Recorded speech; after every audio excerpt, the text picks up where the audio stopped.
baik Tuhan.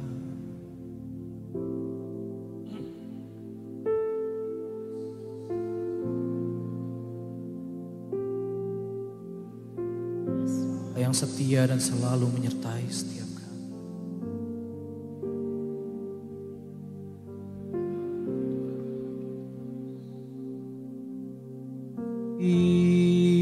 Tuhan, segala kebaikan-Mu, segala kesetiaan-Mu Tuhan, yang tak pernah berakhir.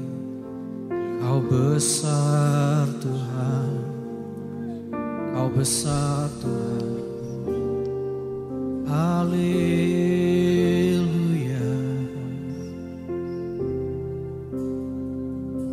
Semua karena anugerah-Mu Tuhan. Tiada yang seperti-Mu, tiada yang seperti Tuhan Allah kita. Kami bersyukur Bapa,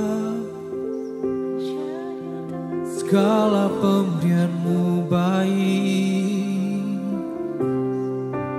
Terima kasih Tuhan, kami masih berdiri, kami masih di sini, semua karena-Mu.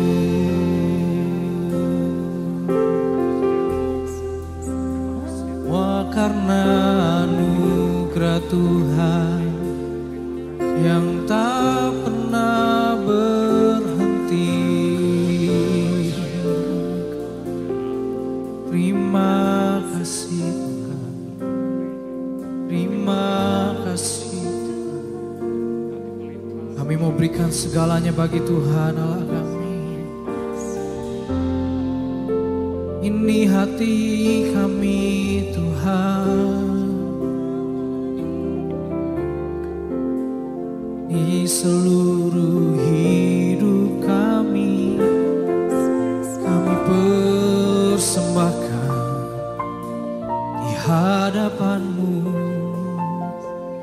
Terima kasih Tuhan, terima kasih Tuhan.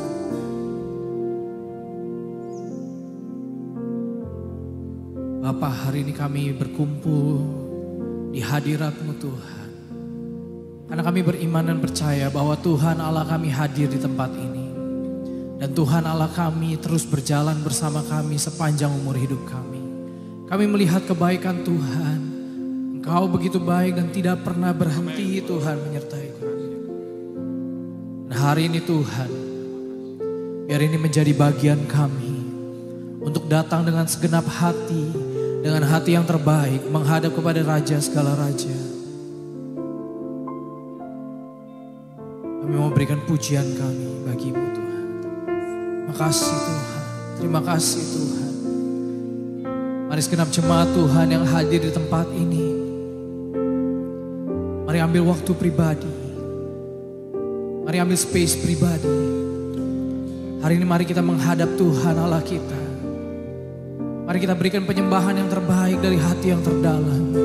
Katakan terima kasih Tuhan, syukur Bapa. Berikan hidup-Mu baginya. Sebab itulah persembahan yang berkenan bagi Allah, yaitu tubuh dan seluruh kehidupan kita. Kami mau Tuhan, kami mau berikan seluruhnya bagi-Mu. Seluruh kehidupan, hati dan pikiran kami, semua bagi Tuhan Allah kami. All that I am, all that I have, I lay them down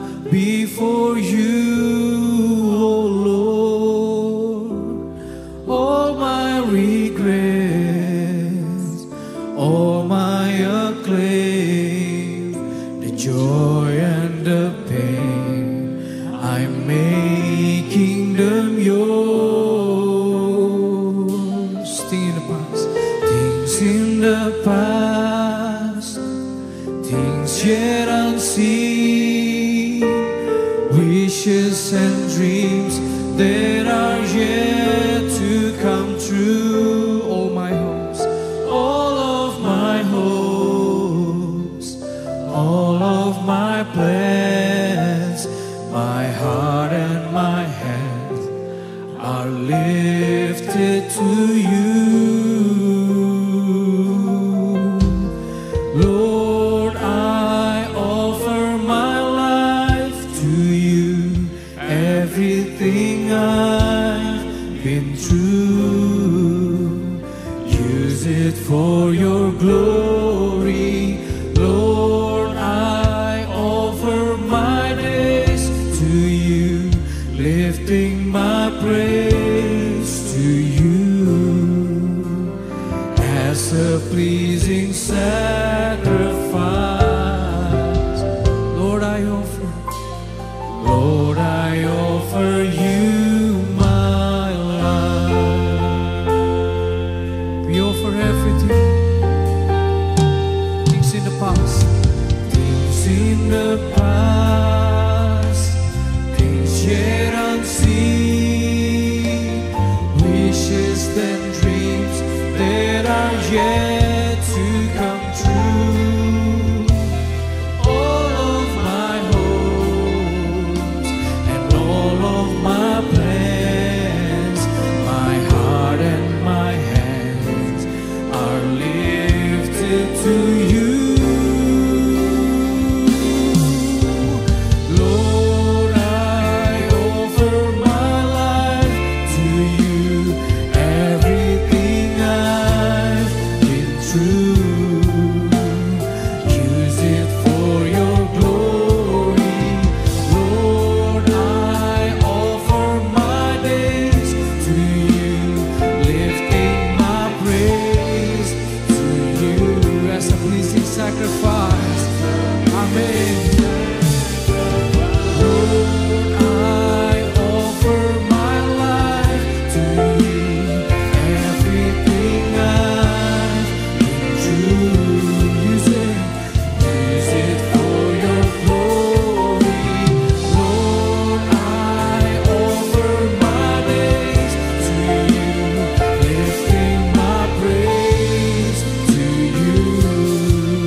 kepadamu Tuhan, untuk kemuliaan-Mu ku berikan hidup ini sebagai persembahan yang berkenan padamu. Ku berikan hidupku kepadamu Tuhanku. Berikan kemuliaan buat Tuhan Allah kita. Ya Allah yang begitu mengasihi setiap kita dan memberikan nyawanya bagi kita, memberikan hidupnya bagi kita. Dan sekarang kami akan memberikan hidup kami seutuhnya bagi Tuhan. Bapa di dalam surga, mungkin ibadah ini hanya momen yang sesaat, hanya sebentar. Tapi kami mau hargai keadaan ini. Kami mau hormati kehadiran Tuhan di tempat ini. Dan kami mau bawa yang terbaik. Segenap hati kami, segenap pikiran kami, segenap jiwa kami persembahkan bagi nama Tuhan. Dan kami terlebih dari percaya Tuhan, ketika kami datang di hadirat-Mu Tuhan, dan kami datang dengan kehausan, maka kami akan disegarkan kembali. Ketika kami hadir dengan pertanyaan, Tuhan yang akan menjawab kami. Dan ketika kami hadir dalam tangis air mata, Engkaulah penghiburan kami Tuhan. Hari ini biar ibadah ini menjadi ibadah yang diberkati. Karena Tuhan Allah berkenan turun ke tempat ini dan bertahta di atas pujian. Dalam nama Tuhan Yesus, setiap jemaat Tuhan yang percaya dan siap memuji nama Tuhan kita, sama-sama kita katakan amin. Berikan kemuliaan buat Tuhan kita. Shalom Bapak Ibu Saudara. Shalom. Wah, boleh kasih lagi suaranya Bapak Ibu pagi ini. Shalom. Pagi ini kita harus semangat Bapak Ibu, karena setiap hari berkat Tuhan selalu baru. Amin. Amin. Maka suara kita juga harus baru. Boleh sama-sama kita bangkit berdiri Bapak Ibu. Kasih lihat kanan kiri kita. Berikan senyuman yang manis. Katakan Tuhan mengasihimu. Sebab Dia baik. Yes. Terima kasih Tuhan. Kami datang dengan hati yang bersyukur. Sebab Tuhan Allah kami hebat. Mari Bapak Ibu dengan suara yang terbaik. Katakan. Dengan hati bersyukur masuk di hadirat-Mu, membawa pujian bagi-Mu Yesus. Ku memandang wajah-Mu, bersuka di depan-Mu, sambil menceritakan kasih-Mu. Ku mengangkat tanganku, bersorak-sorai bagi kebaikan-Mu. Engkau baik, sangat baik, kasih setia-Mu tak pernah berubah. Engkau baik, sangat baik, kasih setia-Mu tak pernah berubah. Siapa yang setuju kalau Tuhan kita baik Bapak Ibu? Boleh kasih lambaikan tangan yang terbaik buat Tuhan. Amin. Katakan. Dengan hati bersyukur masuk di hadirat-Mu, membawa pujian bagi-Mu Yesus. Ku memandang wajah-Mu, bersuka di depan-Mu, sambil menceritakan kasih-Mu. Ku memandang tanganku, bersorak-sorai bagi kebaikan-Mu.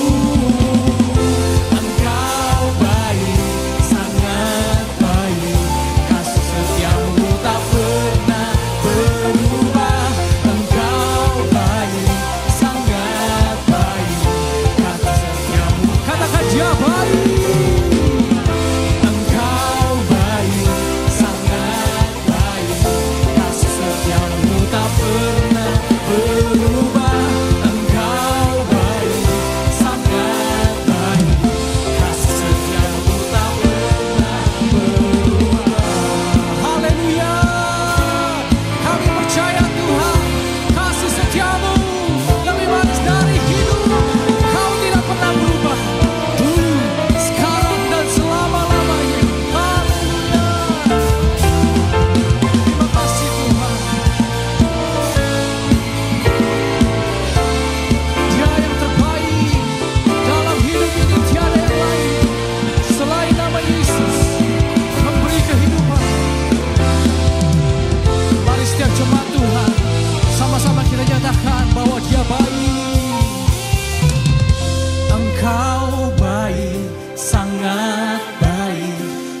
setiamu tak pernah berubah. Engkau baik, sangat baik. Kasih setiamu tak pernah berubah. Engkau baik, sangat baik. Kasih setiamu tak pernah berubah. Engkau baik, sangat baik. Kasih setiamu tak pernah berubah. Engkau baik, sangat baik. Kasih setiamu tak pernah berubah. Engkau baik, sangat baik. Kasih setiamu tak pernah berubah. Amin. Katakan, kasih setiamu tak pernah berubah. Kasih setiamu tak pernah berubah. Berikan kemuliaan buat Tuhan Allah kita. Dia Allah yang besar, Dia Allah yang mulia. Amin. Silakan duduk kembali Bapak Ibu Saudara. Makasih Tuhan untuk tuntunan Tuhan, untuk segala penyertaan-Mu Tuhan. Kami percaya di bawah kolong langit ini Tuhan, tiada nama yang lain selain nama Yesus yang olehnya kami beroleh keselamatan. Mari Bapak Ibu Saudara, mari kita satukan hati, arahkan segenap jiwa kita kepada Tuhan. Ya Allah yang memelihara jiwa kita.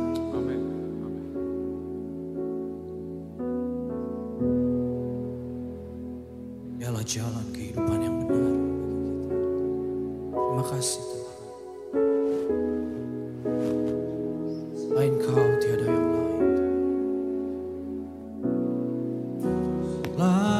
Selain Kau tiada yang lain. Hanya Kau milikku di surga. Sekalipun dagingku lenyap, hatiku lelah tak berdaya.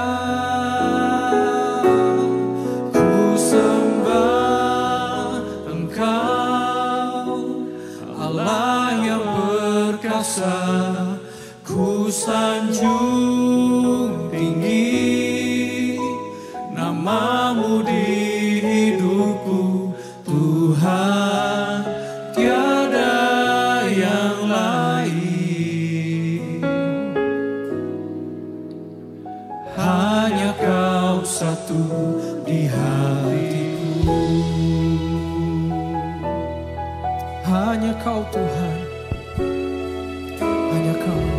Selain Kau tiada yang lain. Hanya Kau milikku di surga. Sekalipun dagingku lenyap, hatiku lelah tak berdaya. Ku sembah Engkau, Allah yang perkasa. Ku sanjung tinggi namamu di hidupku, Tuhan, tiada yang lain. Hanya Kau satu, hanya Kau satu di hatiku. Ku sembah Engkau Tuhan, ku sembah Engkau, Allah yang perkasa. Ku sanjung tinggi namamu di hidupku, Tuhan, tiada yang lain. Hanya Kau Tuhan, hanya Kau satu di hatiku. Ku sembah Engkau, Allah yang perkasa.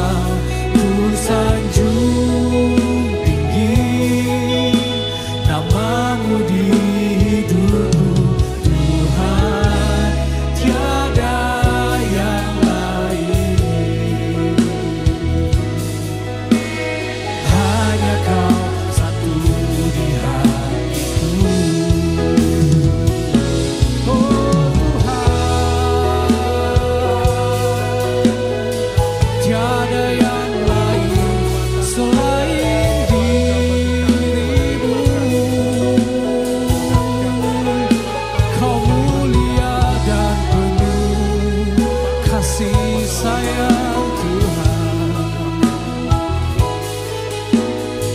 Hanya Kau yang layak Tuhan mendapat posisi yang pertama dalam hidup kami. Ku sembah Engkau, Allah yang perkasa. Ku sanjung tinggi nama-Mu di hidupku, Tuhan, tiada yang lain. Hanya Kau satu di hatiku. Ku sembah Engkau, Allah yang perkasa. Ku sanjung tinggi nama-Mu di hidupku, Tuhan, tiada yang lain. Hanya Kau satu di hatiku. Dengan iman katakan, ku sembah Engkau, Allah yang perkasa. Ku sanjung tinggi nama-Mu di hidupku, Tuhan, tiada yang lain. Hanya Kau satu, hanya Kau satu di hatiku. Hanya Kau satu-satunya Tuhan yang layak dimuliakan Tuhan. We exalt Your name. I exalt Thee. I exalt Thee. I exalt Thee, O Lord.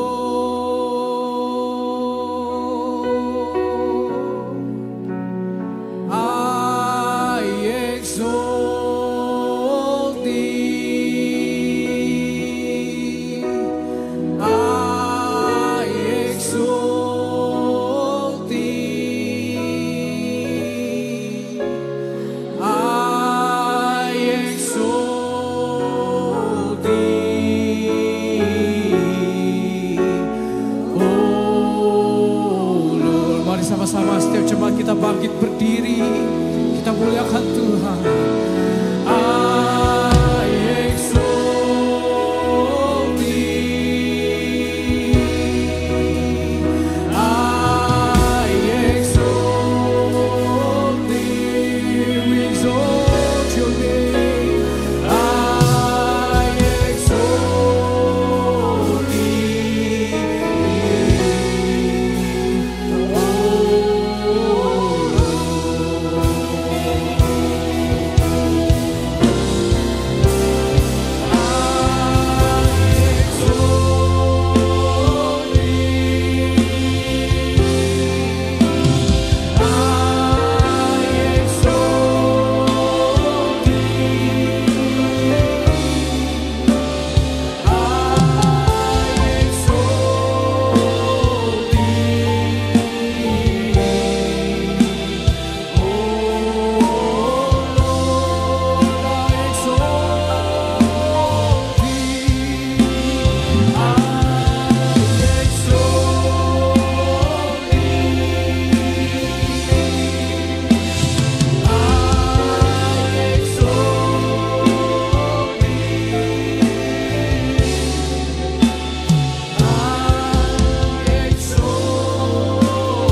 akan menyampaikan lanjutannya, yaitu pengajaran tentang kerajaan milenium, kerajaan 1000 tahun bagian kedua. Milenium berasal dari kata Latin mille artinya 1000, annum artinya tahun.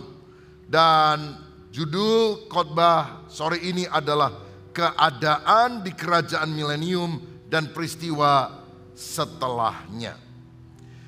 Saya akan mulai dengan membacakan Wahyu 20 ayat yang ke-6 yang berbunyi demikian. Wahyu pasal 20 ayat yang ke-6. Kita baca bersama. Berbahagia dan kuduslah ia yang mendapat bagian dalam kebangkitan pertama itu. Kematian yang kedua tidak berkuasa lagi atas mereka, tetapi mereka akan menjadi imam-imam Allah dan Kristus, dan mereka akan memerintah sebagai raja bersama-sama dengan Dia 1000 tahun lamanya. Sakaria pasal 14 ayat yang ke-9 yang akan dilanjut dengan ayat 16 sampai 19. 2, 3. Maka Tuhan akan menjadi raja atas seluruh bumi.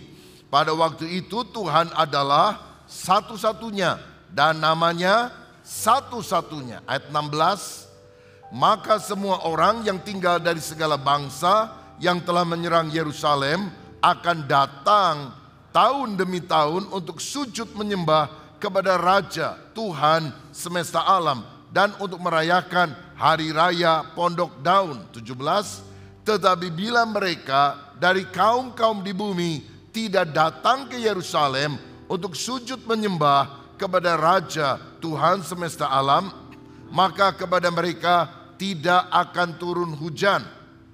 Dan jika kaum Mesir tidak datang dan tidak masuk menghadap, maka kepada mereka akan turun tulah yang ditimpakan Tuhan kepada bangsa-bangsa yang tidak datang untuk merayakan hari raya Pondok Daun. Itulah hukuman dosa Mesir dan hukuman dosa segala bangsa yang tidak datang untuk merayakan hari raya Pondok Daun. Amin. Saudara-saudara, peperangan seringkali terjadi di dunia. Antara lain disebabkan karena adanya orang, pemimpin negara, atau negara yang ingin menjadi penguasa dunia. Misalnya Kaisar Hirohito dari Jepang, atau Adolf Hitler dari Jerman. Pada masa kini Amerika ingin menjadi penguasa polisi dunia. Rusia juga tidak mau kalah. Bahkan nanti Alkitab berkata ada seorang tokoh yang digelari si Antikristus yang berusaha ingin menjadi penguasa tunggal dunia. Sebetulnya apa yang terjadi ini sudah pernah terjadi dalam sejarah dunia dan melibatkan berbagai kerajaan, antara lain Babilonia atau Irak sekarang, Persia atau Iran sekarang, yang ketiga adalah Yunani, Greece, dan yang keempat adalah Roma. Sebab kalau kita membaca dalam Daniel pasal yang kedua ayat 31 sampai 35, di sana dijelaskan saudara-saudara bahwa Nebukadnezar pernah mendapatkan penglihatan tentang patung yang sangat besar. Kepalanya dari emas tua, dan itu bicara tentang kerajaan Babilonia yang perkasa. Yang kedua, dada dan lengannya dari perak, dan itu bicara tentang kerajaan Persia. Yang ketiga, perut dan pinggangnya dari tembaga, dan itu bicara tentang kerajaan Yunani, Greece, yang dipimpin oleh Alexander the Great atau Iskandar Zulkarnain. Yang keempat dikatakan pahanya dari besi dengan pahanya dari besi. Ini bicara tentang kerajaan yang keras sekali, kerajaan Roma. Kita mengenal Kaisar Agustus, satu kaisar yang sangat kejam, juga Kaisar Nero yang pernah membantai begitu banyak orang-orang Kristen. Tapi kemudian yang kelima dikatakan kakinya sebagian dari besi, sebagian lagi dari tanah liat. Ini bicara tentang kerajaan-kerajaan yang ada di berbagai bangsa hingga masa kini, yang kemudian hari akan coba disatukan one world government oleh si Antikristus. Tetapi saudara tahu tanah liat tidak mungkin bersatu dengan besi. Ini persatuan pura-pura. Dan karena posisinya paling bawah di bagian kaki, kita bisa melihat jari kaki ada 10. Wahyu 13 juga bicara tentang binatang yang keluar dari dalam laut bertanduk 10.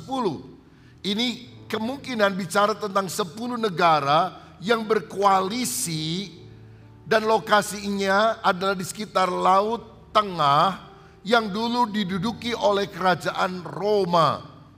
Jadi ada yang menyatakan bahwa si Antikris akan muncul dari wilayah Roma yang akan bangkit kembali. Tetapi Alkitab menyatakan tiba-tiba ada sebuah batu yang lama-lama makin besar menggelinding dari atas ke bawah, menghancurkan semua kerajaan-kerajaan itu. Dan batu itu menjadi gunung yang sangat besar. Daniel 2 ayat 44 mencatat penjelasannya. Dikatakan demikian, Daniel 2 ayat 44. Tetapi pada zaman raja-raja Allah semesta langit akan mendirikan suatu kerajaan yang tidak akan binasa sampai selama-lamanya. Dan kekuasaannya tidak akan beralih lagi kepada bangsa lain. Kerajaan itu akan meremukkan segala kerajaan dan menghabisinya. Tetapi kerajaan itu sendiri akan tetap selama-lamanya. Jadi kerajaan di dunia bisa berganti-ganti, up and down. Satu kali akan ada kerajaan yang tidak akan pernah diganti oleh kerajaan lain, yang pemerintahnya kekal sampai selama-lamanya. Dan itu adalah kerajaan Allah yang akan berdiri di atas muka bumi. Dan rajanya adalah Yesus sendiri. Itulah kerajaan yang disebut kerajaan milenium. Jadi yang pertama, apakah yang dimaksudkan dengan kerajaan milenium itu? Kerajaan milenium berbicara tentang pemerintahan Kristus sebagai raja di bumi selama 1000 tahun. Di mana iblis akan diikat di jurang maut menurut Wahyu 20 ayat yang kedua, sehingga tidak bisa mengganggu manusia. Lalu ada damai sejahtera di bumi, Yesaya pasal 11 dan pasal-pasal yang lainnya. Tadi dari ayat yang baru kita baca di awal, kita tahu Tuhan akan menjadi satu-satunya dan namanya adalah yang satu-satunya. Maka dia akan bertahta di Yerusalem menjadi raja atas seluruh bumi. Dan kalau orang tidak datang ke Yerusalem, tidak ada utusan kontingen dari negara tertentu, akan ada hukuman Tuhan. Tidak akan ada hujan di negara tersebut dan mereka akan mengalami tulah seperti yang pernah ditimpakan kepada orang Mesir. Dari sini kita melihat bahwa satu kali yang akan menjadi raja atas seluruh Palestina yang dikenal pada masa kini, namanya adalah Yesus. Saudara-saudara, 1947 Persatuan Bangsa-Bangsa membagi tanah Palestina, dulu namanya tanah Kanaan, menjadi dua, untuk Arab Palestina dan Yahudi Palestina. Nah, orang-orang Yahudi menerima keputusan PBB karena itu kan terjadi setelah perang 1939-1945. Lalu tahun 1948, 14 Mei, mereka memproklamirkan kemerdekaan. Maka Israel merdeka sejak 1948. Tapi yang satunya, Arab Palestina, tidak mau. Mereka menolak solusi PBB itu karena apa? Mereka hanya mau satu negara, Palestina saja, Arab Palestina, dan tidak mau Yahudi Palestina. Saudara-saudara, maka sampai hari ini yang ada di sana itu baru satu negara, namanya Israel. Karena apa? Ditolak solusi itu oleh Arab Palestina. Karena tujuannya hanya satu, menghapus Israel dari peta dunia. Tapi ternyata kan Israel sampai hari ini masih eksis. Maka kemudian setelah perang di Gaza, kemudian mulai ribut di Rafah hari-hari ini, banyak negara-negara setuju dengan tawaran two-state solution, yaitu tawaran PBB dua negara di satu area. Sebetulnya ini bukan barang baru, Ini barang lama tahun 1947 sudah ditawarkan.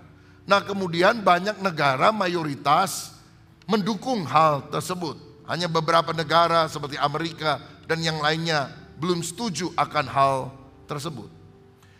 Saudara-saudara, tapi saya percaya sesuai dengan firman Tuhan, satu kali Palestina ini solusinya bukan kalau dipecah dua begitu.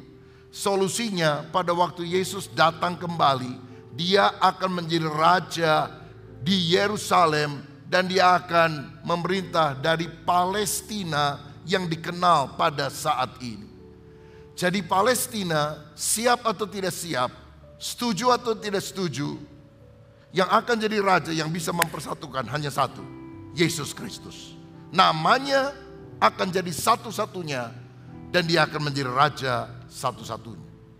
Apa yang saya sampaikan di sini, ini bukan sesuatu yang provokatif. Ini yang mungkin berbeda dari semua analisis militer luar negeri yang ada di dunia. Tapi saya percaya the Bible adalah firman Allah. Yesus akan menjadi raja satu-satunya di Palestina dengan ibu kotanya Yerusalem.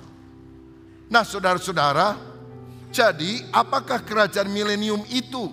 Ini adalah pemerintahan Kristus sebagai raja selama 1000 tahun di bumi dengan ibu kotanya Yerusalem yang ada di Kanaan atau di tanah Palestina istilah sekarang. Yang kedua, kapan kerajaan milenium itu akan terjadi? Jawabannya setelah Yesus kembali ke bumi. Perlu saudara pahami bahwa ada 2 tahap kedatangannya kembali. Pertama, Yesus akan datang di awan-awan, belum menjejakkan kaki di bumi. Tujuannya membawa atau mengangkat umat yang percaya. Jadi kita nanti akan diubah dalam sekejap mata, mengenakan tubuh kemuliaan, menyongsong Tuhan di awan-awan, lalu kita masuk di dalam tahta pengadilan Kristus untuk pembagian pahala dan masuk dalam pesta kawin anak domba. Sedangkan setelah kurun waktu tertentu, Yesus akan datang menjejakkan kaki di bumi. Kalau yang pertama di awan-awan, kita yang akan menjumpai dia, kita masuk ke dalam kerajaan sorga. Tapi kemudian dia akan mendarat di Bukit Zaitun. Dia datang dengan orang-orang kudusnya. Tujuannya apa? Untuk mendirikan kerajaan 1000 tahun damai yang ada di bumi ini. Yang ketiga, apa yang akan terjadi sebelum milenium? Ada 3 hal yang tadi pagi saya jelaskan kepada jemaat. Pertama, pengangkatan orang percaya. Bagaimana peristiwanya? Siapa yang akan diangkat? Kemudian apa yang akan terjadi setelah pengangkatan di sorga? Yaitu kita menghadap bema tahta pengadilan Kristus. Lalu yang kedua, kita akan mengalami pesta kawin anak domba. Yang kedua, bagi yang tidak diangkat, ditinggalkan di bumi, Antikris akan mencoba menguasai dunia. Dia akan memerintah 7 tahun. Daniel 9 ayat 27.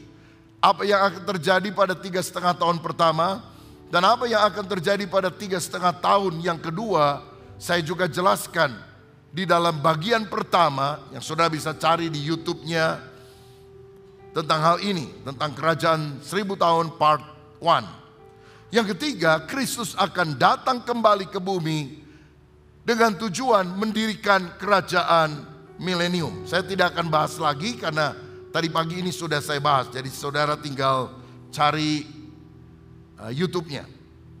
Nah, saya akan lanjutkan sekarang dengan beberapa pandangan yang berbeda tentang milenium atau kerajaan 1000 tahun. Yang pertama, ada yang berkata bahwa Yesus akan datang di akhir masa dalam tanda kutip 1000 tahun, di mana dunia sudah mengalami transformasi dan hidup berdasarkan nilai-nilai Kristen. Ini disebut sebagai post milenium. Jadi ada orang yang percaya bahwa 1000 tahun itu bukan arti hurufiah, letter luck, tapi ini simbolis. Jadi nanti orang-orang Kristen nilai-nilainya akan tersebar ke seluruh dunia. menguasai arts, media, entertainment, business, church, development of the poor, kemudian education, family, governance, health, dan sebagainya. Nilai-nilai kerajaan Allah itu akan masuk ke seluruh dunia, sehingga walaupun orang tidak semuanya beragama Kristen, tapi nilai Alkitabiah yang akan diterapkan. Dan itulah yang dimaksud dengan kerajaan 1000 tahun. Tapi kalau kita melihat, pandangan ini agak sulit terbukti, karena dunia ini makin lama makin sekuler, makin jahat malah saudara, bukan makin Kristiani. Maka ada pandangan kedua yang juga memandang kerajaan 1000 tahun itu hanya simbol, tidak sungguh-sungguh nyata. Disebut pandangan A milenium. A itu tidak ada. Tidak ada kerajaan 1000 tahun. Karena orang Israel tidak taat kepada Allah. Sehingga sekarang kerajaan 1000 tahun itu hanyalah istilah yang digenapi di dalam gereja secara rohani. Maksudnya, kalau orang Kristen menerima Yesus sebagai Tuhan dan Juru Selamat, Yesus jadi raja di dalam hatinya, maka itulah yang dimaksud dengan tanda kutip 1000 tahun. Dan janji kepada Abraham tentang tanah yang luas, dan Daud tentang raja yang kekal, batal karena orang Israel tidak memenuhi persyaratan itu. Nah, tetapi ada pandangan ketiga, ini yang saya percaya. Pre-milenium, artinya Yesus akan datang sebelum masa kerajaan 1000 tahun. Untuk mendirikan kerajaan 1000 tahun. Dia memang datang sebelumnya karena dialah yang akan membangunnya. Dialah yang akan menjadi raja di sana. Sehingga janji kepada Abraham dan Daud tergenapi. Saya akan jelaskan apa janji Allah kepada mereka. Nah saudara-saudara, jadi dua pandangan pertama itu simbolis, tetapi pandangan ketiga itu pandangan literal. Yang membedakan mana simbolis, mana yang hurufiah. Kalau saudara teliti di dalam Alkitab, setidaknya ada 6 kali dikatakan tentang kerajaan 1000 tahun. Nah, karena berkali-kali diucapkan, saya lebih condong pada penafsiran lateral bahwa 1000 tahun benar-benar 1000 tahun, bukan simbol. Saya ambil contoh begini. Kalau saya lagi ngajar mahasiswa STT, lalu kemudian saya bilang, kita istirahat dulu ya, 30 menit. Baik Pak. Maka waktu saya datang lagi, berapa menit? 30 menit. Ada mahasiswa yang datang 30 hari kemudian, saudara-saudara. Loh, kemana aja kamu sebulan kagak ada? Kan Bapak bilang 30 menit. Saya artikan itu simbolis. Saya tafsirkan bahwa 1 menit sama dengan 1 hari. Berarti 30 menit, 30 hari. Lulus gak yang begini saudara sekalian? Gak lulus, karena apa? Loh, saya ngomong 30 menit bukan 30 hari. Karena Alkitab bicara berkali-kali tentang kerajaan 1000 tahun sampai 6 kali. Maka saya secara pribadi percaya bahwa ini akan terjadi secara letterlock, secara hurufiah. Yesus akan datang mendirikan kerajaan selama 1000 tahun di bumi. Dan baru setelah itu akan ada kerajaan kekal sampai selama-lamanya. Kerajaan 1000 tahun akan merger dengan kerajaan kekal. Saya harap saudara gunakan akal budi, jangan main HP, karena saudara gak akan nangkep. Ini peristiwa yang akan terjadi di depan kita. Yang sudah terjadi ada, kadang-kadang kita bingung untuk memahami, apalagi yang belum terjadi. Tapi berbahagialah saudara, kalau saudara bisa mengerti rangkaian peristiwa pada akhir zaman, dan kita bisa bersiap-siap menjelang kedatangan Tuhan. Yang keempat sekarang, mengapa kerajaan milenium atau kerajaan 1000 tahun harus berdiri? Karena ini berkaitan dengan janji Allah. Pertama, Tuhan pernah janji kepada Abraham. Janjinya itu dicatat di dalam Kejadian pasal 15 ayat 18 yang berkata begini. Pada hari itulah Tuhan mengadakan perjanjian dengan Abraham serta berfirman, kepada keturunanmu lah kuberikan negeri ini, mulai dari sungai Mesir sampai ke sungai yang besar yaitu sungai Efrat. Saudara lihat peta yang ada di depan. Tolong munculkan petanya.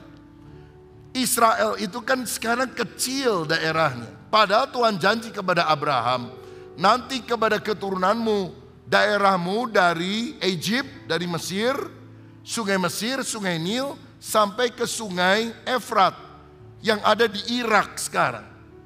Jadi luas wilayah Israel itu akan meliputi sebagian Mesir, Yordania, Israel sekarang, sebagian Saudi Arabia, masuk Syria, sebagian Irak.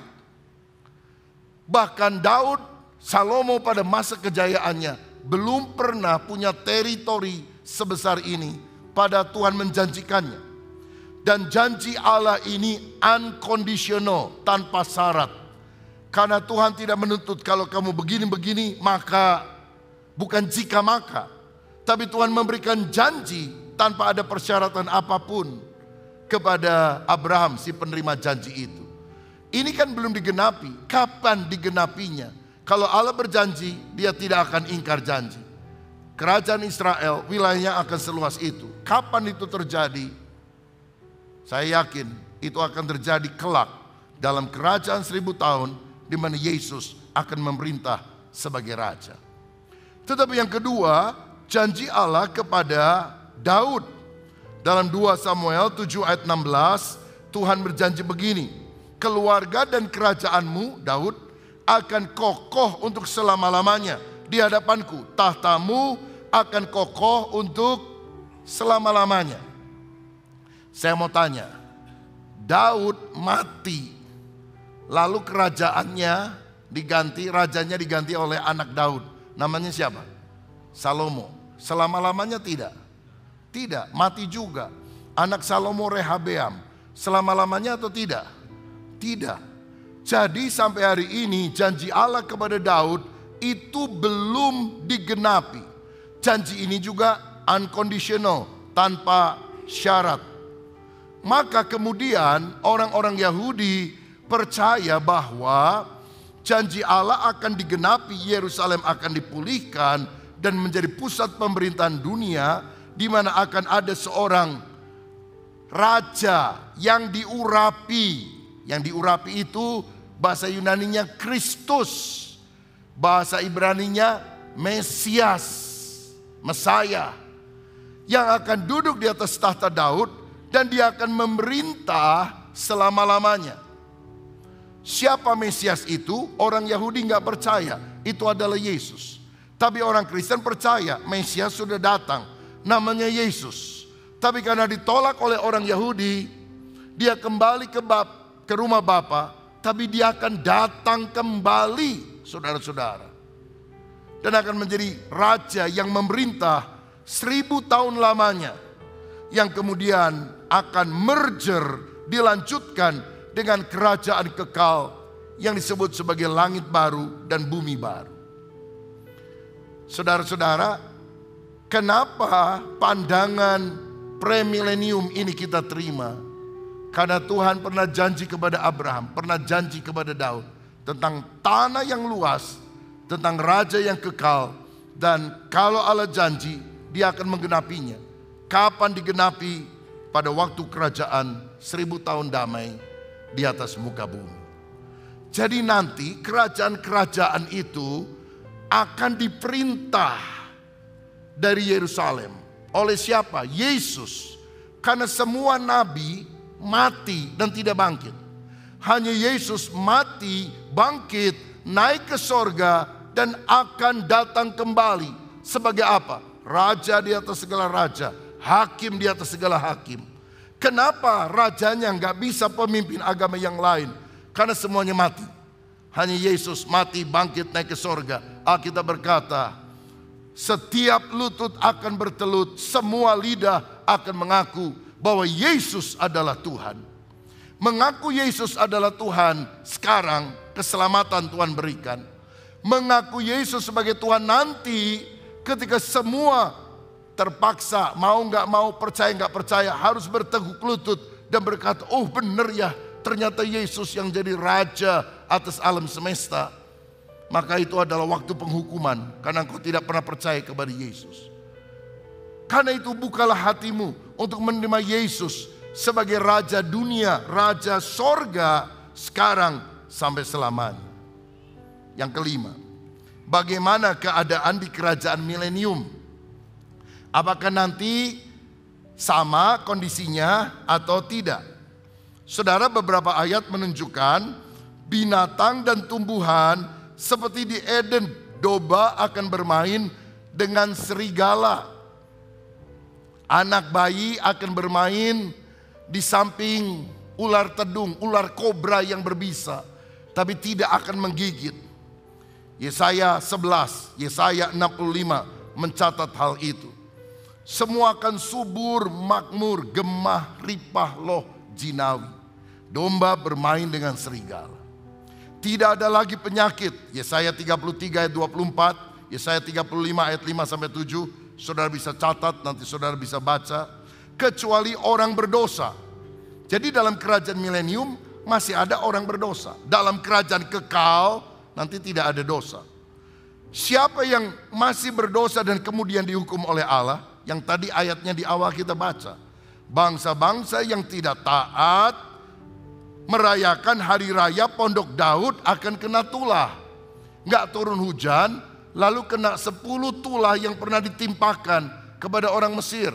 Mulai dari air menjadi darah sampai anak sulung orang Mesir mati. Tinggal dipilih aja tulah mana, hukuman mana yang akan terjadi.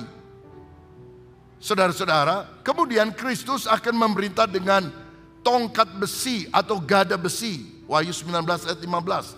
Artinya kalau ada dosa akan langsung dihukum. Akan ada kebenaran yang ditegakkan. Saya mau bilang ya, kadang-kadang kita berpikir bahwa yang akan menjadi penguasa dunia adalah antikristus. Salah, saudara.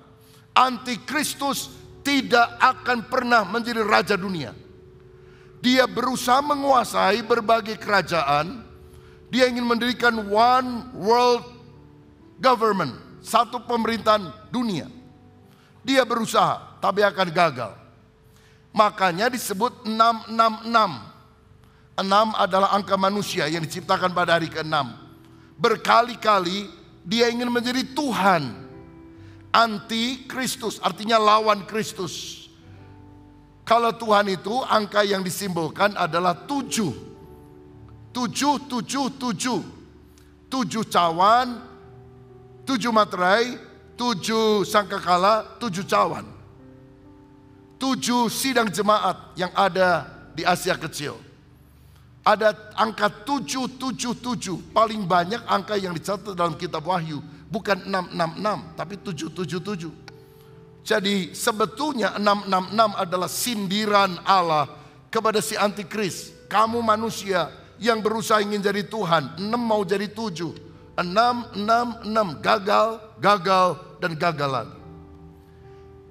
Karena antikris walaupun berusaha tidak akan pernah jadi penguasa dunia. Alkitab tadi berkata, Tuhanlah, Tuhan Yesus satu-satunya dan namanya satu-satunya. Kita nggak menantikan antikris untuk memerintah dunia. Tapi Alkitab berkata, Yesus akan memerintah dunia ini. Karena dialah satu-satunya raja yang kekal, tidak terkalahkan sampai selama-lamanya. Lalu Kristus memerintah dengan gada besi dan dosa langsung dihukum. Akan ada kebenaran. Saudara lihat gambar di bawah. Ini disebut sebagai peta zaman. Saya jelaskan begini. Bahwa orang Yahudi percaya Allah menciptakan dunia dalam 6 hari. Lalu pada hari ke-7 dia beristirahat. Orang Kristen juga percaya. Karena apa? Luar biasanya perjanjian lama kita itu sama kitab sucinya Yahudi persis sama. Mereka menyebutnya sebagai Tanakh.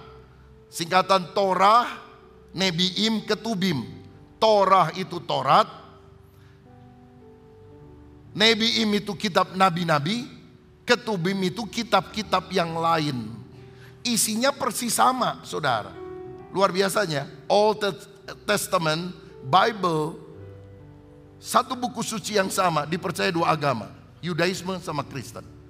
Masalahnya orang Yahudi tidak percaya kepada New Testament, perjanjian baru, di mana ada kisah tentang Yesus dan sampai akhir zaman yang menunjukkan bahwa Yesus itulah penggenapan dari janji Allah tentang Mesias di dalam perjanjian lama. Maka orang Yudaisme dan Kristen percaya Allah menciptakan dunia dalam 6 hari, tapi pada hari ke-7 dia beristirahat memberkati hari tersebut.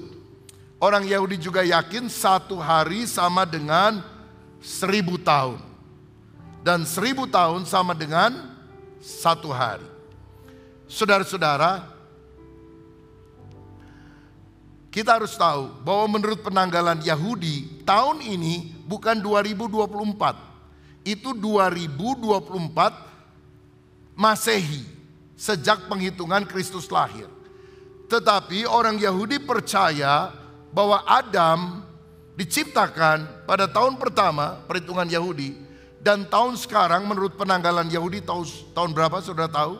5784. Disebut sebagai tahun Pei Dalet. 5784. 8 Pei 4 Dalet. Berarti kalau mencapai tahun yang ke-6000, kira-kira ada 216 tahun lagi. Jadi kalau mau ngitung-ngitung jangan pakai tahun internasional Masehi. Karena semua penanggalan awal itu kan yang dicatat di Bible ini berbicara berkaitan dengan penanggalan Yahudi. Tapi itu paling lambat. Orang Yahudi sampai hari ini percaya tahun ini adalah 5784 sejak dunia diciptakan, sedang Adam ada, dan nanti akan berakhir paling lama tahun 6000. Tahun 6000. Paling lama, bisa lebih cepat ya. Bisa lebih cepat 100 tahun, 150 tahun, terserah. Tapi kalau dihitung maka 5784 sisanya hanyalah 216 tahun. Nah saudara-saudara, jadi mereka percaya kalau sudah masuk, tolong gambar tadi, sudah masuk 6000 tahun, maka akan ada 1 tahun Allah memberkati. Dan itulah yang mereka yakini. Kapankah engkau akan memulihkan kerajaan bagi Israel? Itu pertanyaan orang Yahudi kepada Yesus. Kapan Yerusalem akan direhabilitasi, dipulihkan? Itu dalam masa kerajaan 1000 tahun. Nah saudara perlu tahu, dari Adam sampai Abraham lebih kurang 2000 tahun. Dari Abraham sampai Yesus lebih kurang 2000 tahun. Dari Yesus sampai sekarang lebih kurang 2000 tahun. Nah dalam hal ini kita tidak secara exactly menunjukkan tahun-tahunnya. Oh sekarang sudah lebih dong, 2024 dan sebagainya. Kita hanya melihat secara gambar besar apa yang ada. Nah, orang Kristen juga melihat hal ini dan ada yang meyakini bahwa selama 2000 tahun awal dari penciptaan sampai Abraham, itu peran arah Bapa sangat kuat, sangat nyata.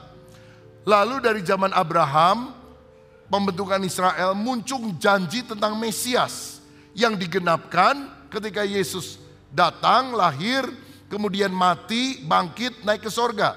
Itu 2000 tahun sampai Yesus naik ke sorga. Lalu kemudian setelah itu zaman di mana karya Roh Kudus begitu luar biasa. Kira-kira dari tahun 33 Masehi, ketika Roh Kudus dicurahkan pada hari Pentakosta, sampai 2033 itu adalah 2000 tahun. Ini perhitungan lebih kurang, saudara-saudara. Karena kalender itu beberapa kali sistemnya diganti. Ada kalender Julian, Gregorian, dan sebagainya. Makanya banyak hamba-hamba Tuhan di dunia mencanangkan 2033, berarti 9 tahun dari tahun sekarang, sebagai upaya penuntasan amanat agung. Karena 2033 adalah peringatan 2000 tahun amanat agung disampaikan oleh Yesus sebelum dia naik ke sorga. Pergilah, jadikan semua bangsa muridku, baptislah dan ajarlah. Lalu setelah peristiwa itu terjadi, maka kerajaan milenium, kerajaan 1000 tahun damai akan didirikan di atas muka bumi ini. Saya harap saudara bisa nangkap, karena mungkin bagi sebagian orang Kristen jarang dengar atau bahkan gak pernah dengar hal-hal yang semacam ini. Tapi saya memberikan gambar besarnya supaya saudara mengerti. Nanti dalam kerajaan 1000 tahun, orang Yahudi percaya Mesias datang dan dia akan jadi raja. Tapi gak percaya Yesus rajanya. Lalu kita bilang, kita juga percaya Mesias datang menjadi rajanya. Namanya Yesus. Begitu saudara. Saudara tahu siapa yang dinanti-nantikan oleh orang Yahudi sekarang? Mesias. Lalu mereka bilang, ciri Mesias yang akan kami sembah adalah orang yang akan membangun kembali bait Allah di Yerusalem. Dan mereka bilang, salah satu ciri Mesias, dia yang akan bangun bait Allah di Yerusalem. Jadi siapa yang membantu Israel membangun kembali bait Allah, kami akan sembah sebagai Mesias. Seorang rekan saya dari Israel juga pernah mengatakan hal yang sama. Dan saya bilang celaka. Karena menurut Alkitab yang akan membantu Israel membangun bait suci bukan Mesias, tapi Mesias palsu yang namanya adalah Antikristus. Karena Mesias sejatinya sudah datang, namanya Yesus Kristus. Saya percaya Yesus adalah Mesias sejati. Sudah pernah datang 2000 tahun yang lampau, akan datang kembali dan akan menjadi raja dalam kerajaan milenium. Ibu kotanya Yerusalem. Dia akan memerintah seluruh dunia. Pusatnya adalah di Palestina. Jadi saya percaya solusi terbaik untuk Palestina bukan satu negara atau dua negara. Yesus menjadi raja atas Palestina, menguasai bangsa-bangsa dan mendirikan kerajaan 1000 tahun damai. Baru damai sejati akan terjadi di atas muka bumi. Siapa yang percaya? Berikan tepuk tangan yang meriah untuk Tuhan kita. Karena ini masuk ke YouTube, saya rasa akan ada netizen menyerang saya. Ya gak apa-apalah. Semua orang kan boleh berpendapat. Tapi saya percaya akan apa yang diajarkan oleh Alkitab. Selanjutnya, akan ada dua macam manusia pada masa milenium itu. Yang pertama adalah orang yang memerintah bersama dengan Kristus. Siapa mereka? Orang-orang yang pernah diangkat oleh Tuhan, rapture. Orang yang diangkat mengenakan tubuh kemuliaan, tidak bisa mati, tidak bisa berbuat dosa, juga tidak kawin mengawinkan, karena kita akan hidup sama seperti malaikat di sorga. Kasihnya bukan lagi erotik, eros, kasihnya kasih agape, saudara.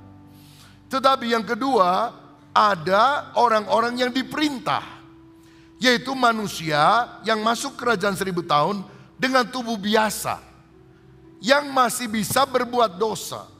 Siapa mereka? Sisa-sisa Israel yang masih hidup, yang lolos dari pembantaian Antikris, dan bangsa-bangsa lain yang tidak menyembah Antikristus.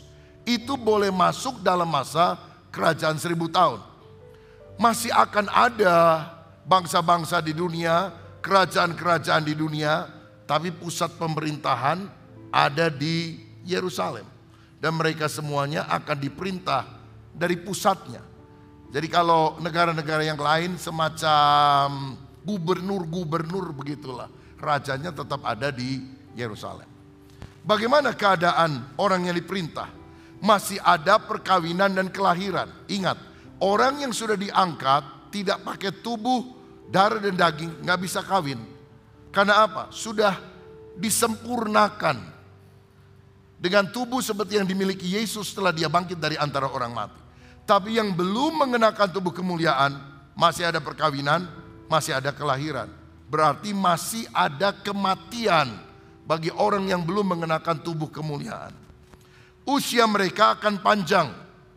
Orang yang umurnya 100 tahun dianggap kena kutuk. Yesaya 65 ayat 20.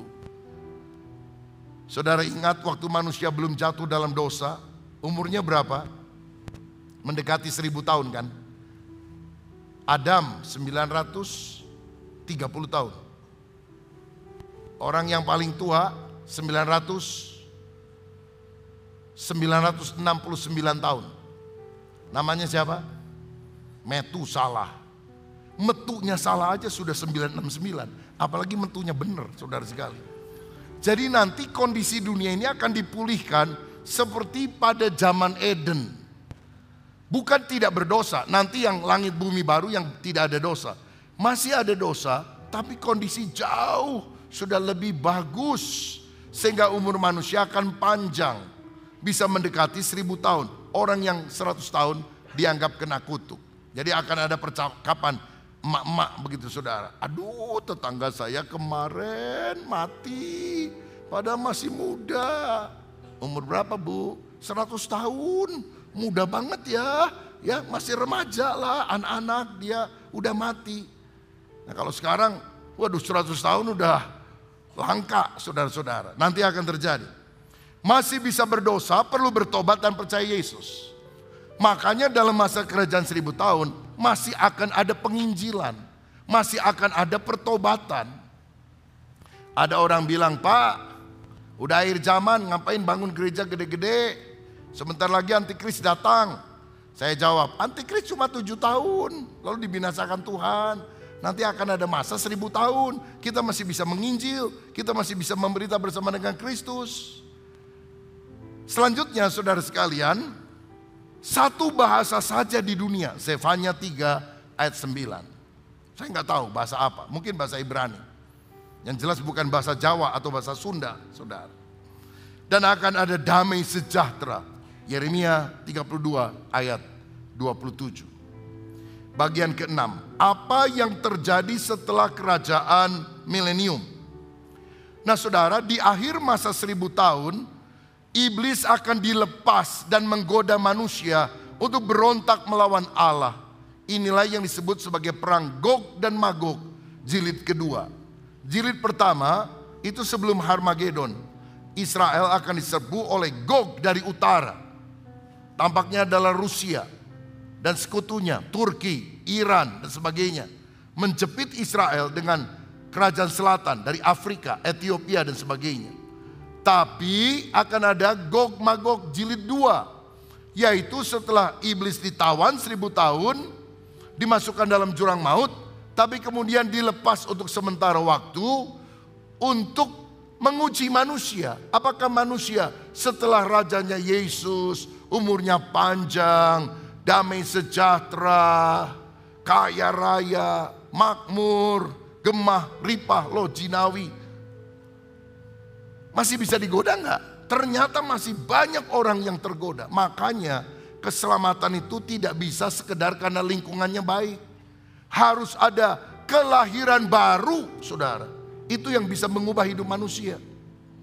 Wahyu 20 ayat 7 dan 8. Dan setelah masa 1000 tahun itu berakhir, iblis akan dilepas dari penjaranya dan dia akan pergi menyesatkan bangsa-bangsa pada keempat penjuru bumi, yaitu Gog dan Magog, dan mengumpulkan mereka untuk berperang, dan jumlah mereka sama dengan banyaknya pasir di laut. Saya nggak tahu kenapa namanya sama dengan perang Rusia menyerang. Mungkin karena jumlah orang yang sangat banyak mengepung Yerusalem, maka disebut kembali dengan istilah yang mirip, Gog Magog. Karena Yerusalem kan digunakan juga untuk ibu kota kerajaan sorga nanti. Yerusalem dan Yerusalem baru. Ibu kota kerajaan milenium Yerusalem, ibu kota langit dan bumi baru Yerusalem baru. Ini dua entitas yang sangat berbeda. Kemudian iblis akan dilemparkan ke lautan api selama-lamanya. Wahyu 20 ayat 10. Dan iblis yang menyesatkan mereka dilemparkan ke dalam lautan api dan belerang, yaitu tempat binatang dan nabi palsu itu. Dan mereka disiksa siang malam sampai selama-lamanya. Setelah masa kerajaan 1000 tahun, iblis akan dilempar. Dulu dia kan 1000 tahun diikat di jurang maut. Sekarang masuk Gehenna, neraka, di mana sudah ada binatang, antikris dan nabi palsunya. Jadi penghuni neraka pertama adalah antikris dan nabi palsu. Dibuangnya kapan? 1000 tahun sebelum setan masuk ke dalam kerajaan, masuk ke dalam neraka. pada akhir perang Harmagedon, Yesus datang, dia menangkap nabi palsu dan antikris, dimasukkan ke dalam neraka. 1000 tahun kemudian baru iblis dimasukkan ke dalam neraka. Saya nggak tahu kenapa ya iblis belakangan ya. Mungkin pegawainya iblis itu antikris sama nabi palsu. Beres-beres dulu ya, nanti bos baru nyusul, begitu saudara. Dan saya juga percaya bahwa neraka tidak diciptakan untuk manusia. Neraka terutama diciptakan oleh iblis dan pengikut-pengikutnya.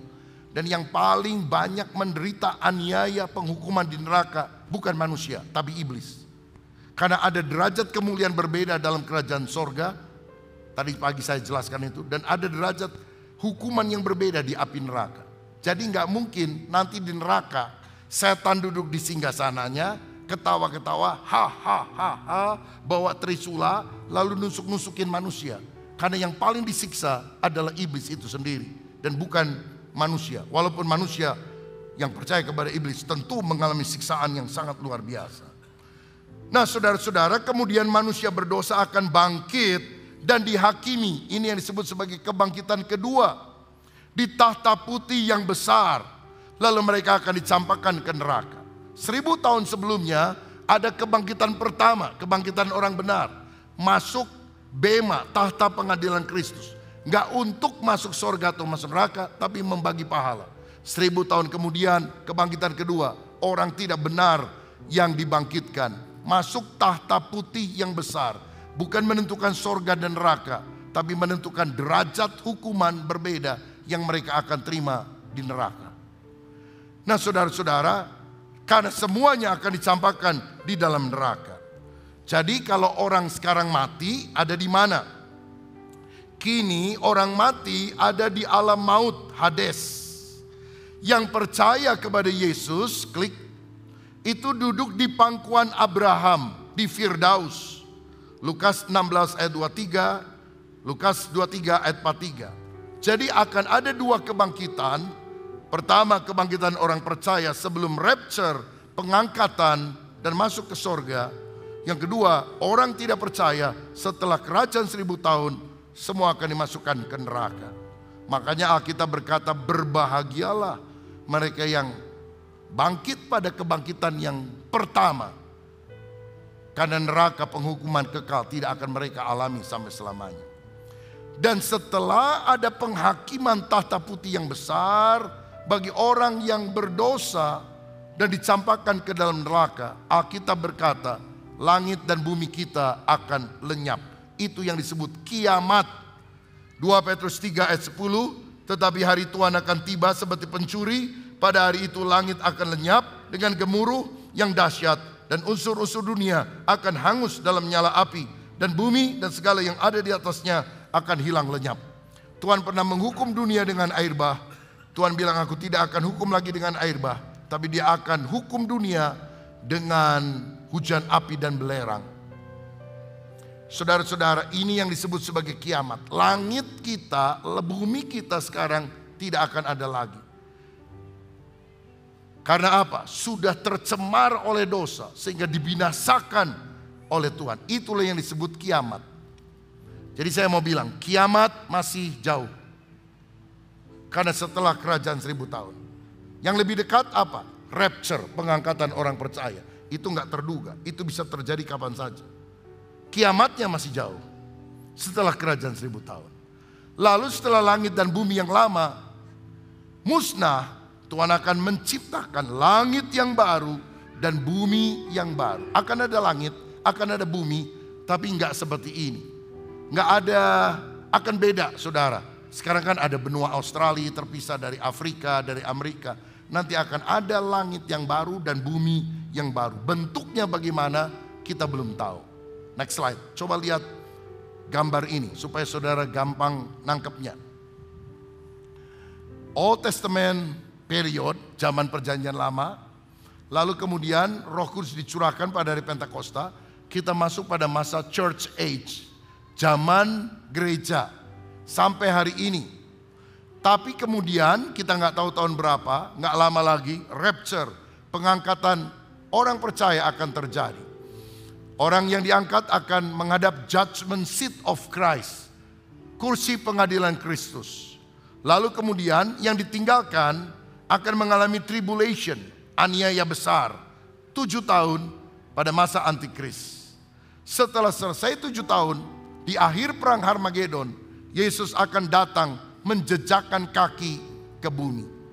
Maka nabi palsu dan the beast, binatang atau Antikris akan dimasukkan ke neraka, lautan api. Lalu kemudian Tuhan akan mendirikan kerajaan 1000 tahun damai, kingdom age.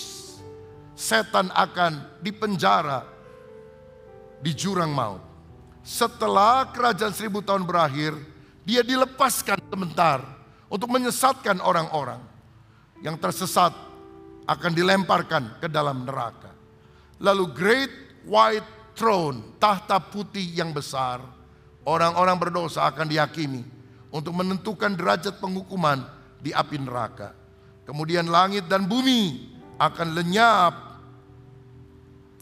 Dan kemudian Tuhan akan menciptakan new heaven and new earth. Langit baru dan bumi baru. Itulah eternity, kekekalan yang akan terjadi. Slide terakhir, bicara tentang langit baru dan bumi baru. Yesus akan menjadi raja di kerajaan kekal. Ibu kotanya Yerusalem baru yang turun dari sorga ke bumi baru. Yerusalem baru beda dengan Yerusalem di Palestina. Yerusalem baru itu adalah ibu kota sorga sekarang yang akan turun ke bumi baru. Sebab Wahyu 21 ayat 2 dan ayat 1 sampai 3. Dan aku melihat kota yang kudus, Yerusalem yang baru, turun dari sorga. Berarti sekarang Yerusalem barunya sudah ada di sorga. Dari Allah yang berhias bagaikan pengantin perempuan yang berdandan untuk suaminya. Ayat 3. Lalu aku mendengar suara yang nyaring dari tahta itu berkata, lihatlah, kemah Allah ada di tengah-tengah manusia. Dan dia akan diam bersama-sama dengan mereka. Mereka akan menjadi umatnya dan ia akan menjadi Allah mereka. Jadi Yerusalem baru, ibu kota sekarang, akan turun ke bumi baru. Kemah Allah akan bersama dengan manusia yang tinggal di bumi baru. Di sana tidak ada air mata, tidak ada duka cita, tidak ada maut, tidak ada dosa. Semuanya kudus. Wahyu 21 ayat 4 ayat 27. Tidak ada perkawinan karena semuanya akan memiliki kasih agape, bukan kasih eros dalam kerajaan sorga atau langit baru dan bumi yang baru. Dan kita akan beribadah selamanya bersama-sama dengan orang percaya lainnya kepada Tuhan. Kita akan melihat wajah Allah di dalam Yesus Kristus dan kita akan memerintah sebagai raja bersama dengan Kristus. Jadi nanti dalam kekekalan kita akan memerintah di sorga kelak yang namanya langit baru dan bumi baru. Nggak cuma puji-pujian saja. Jangan dipikir nanti nyanyi terus. Akan ada kerajaan, akan ada pemerintahan, akan ada pekerjaan. Hanya bedanya satu dengan yang sekarang, tidak ada dosa. Kalau Adam dan Hawa dulu tidak jatuh dalam dosa, itu yang akan nanti muncul. Kondisi yang ada pekerjaan, ada banyak kegiatan, tapi tidak ada dosa. Ayat terakhir saya bacakan untuk saudara, Wahyu 22 ayat 3 sampai 5. Maka tidak akan ada lagi laknat, tahta Allah dan tahta anak domba akan ada di dalamnya, dan hamba-hambanya akan beribadah kepadanya, dan mereka akan melihat wajahnya, dan namanya akan tertulis di dahi mereka. Dan malam tidak akan ada lagi di sana, dan mereka tidak memerlukan cahaya lampu dan cahaya matahari, sebab Tuhan Allah akan menerangi mereka, dan mereka akan memerintah sebagai raja sampai selama-lamanya. Dari memerintah 1000 tahun, merger, memerintah selama-lamanya. Rahasia kitab Wahyu, Daniel, rahasia firman sangat dalam. Kita berusaha memadukan semua keping puzzle kebenaran yang ada dalam Alkitab, menyampaikannya secara ringkas kepada saudara. Tentu saja bisa ada perbedaan penafsiran dan pandangan, nggak apa-apa, karena kita memang terbatas. Tapi Tuhan akan menyatakan kebenarannya makin hari makin lengkap. Itu sebabnya berbahagialah saudara yang hidup pada zaman perang Israel lawan Hamas, Israel lawan Iran. Waduh, ngeri semuanya. Lihat, ujungnya happy ending. Kita akan memerintah bersama Yesus. Kita akan memerintah sampai kekal selama-lamanya.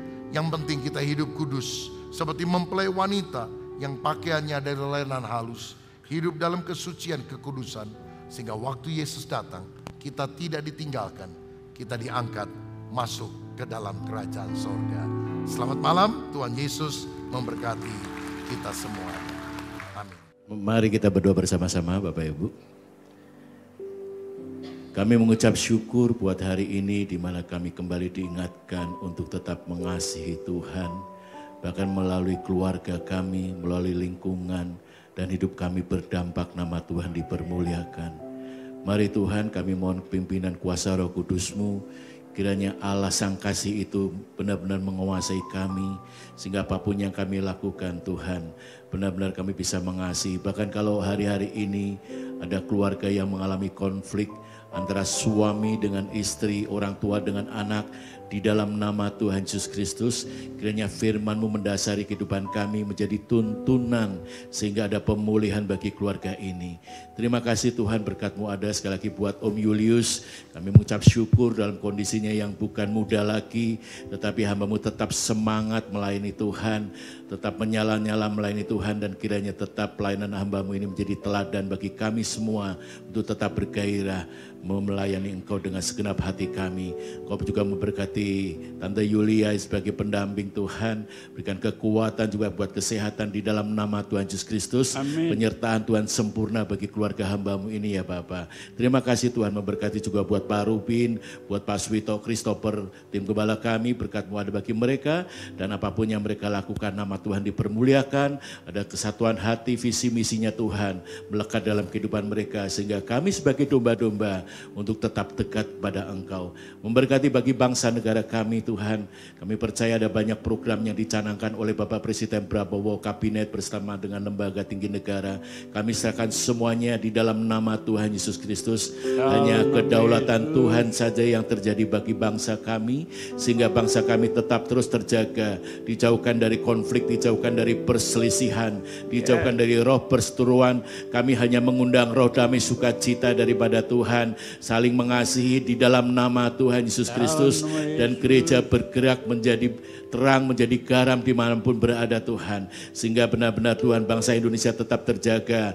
Juga masalah ekonomi, keamanan, stabilitas politik, semuanya kami serahkan di dalam nama Tuhan Yesus Kristus. Kami percaya penyertaan Tuhan sempurna adanya bagi bangsa kami. Kau memberkati kami semua yang hadir pada hari ini. Kau menilik di tempat maha tinggi. Kalau mungkin yang hadir ada banyak pergumulan doa, mari Tuhan hari ini mereka mengalami kemenangan demi kemenangan bersama dengan Tuhan. Terima kasih Tuhan, terima kasih Yesus, terima kasih Roh Kudus, dan Kau menyertai kami supaya kami bisa sampai rumah dengan selamat seperti Engkau mengantarkan pada hari ini Tuhan. Semua kegiatan hari ini kami serahkan semua dalam nama Tuhan Yesus Kristus, dan pada akhirnya kami mengangkat tangan bersama-sama untuk menerima berkat daripada Tuhan. Mari Bapak Ibu, kita akan pulang menyelesaikan ibadah ini, dan terimalah berkat dari Allah Bapa, kecintaan dari pribadi Tuhan Yesus Kristus, dan persekutuan Roh Kudus mulai pagi ini sampai selama-lamanya. Mari jemaat Tuhan katakan amin. Tuhan memberkati. Hidupku menggenapi firman-Mu, tanda mujizat sertai tiap langkahku. Kau bersamaku di dalamku, jadi bukti kebesaran-Mu. Kau bersamaku di dalamku, jadi bukti kebesaran-Mu. Beri kemuliaan buat Tuhan Allah kita. Ibadah kita sudah selesai. Selamat hari Minggu Tuhan Yesus.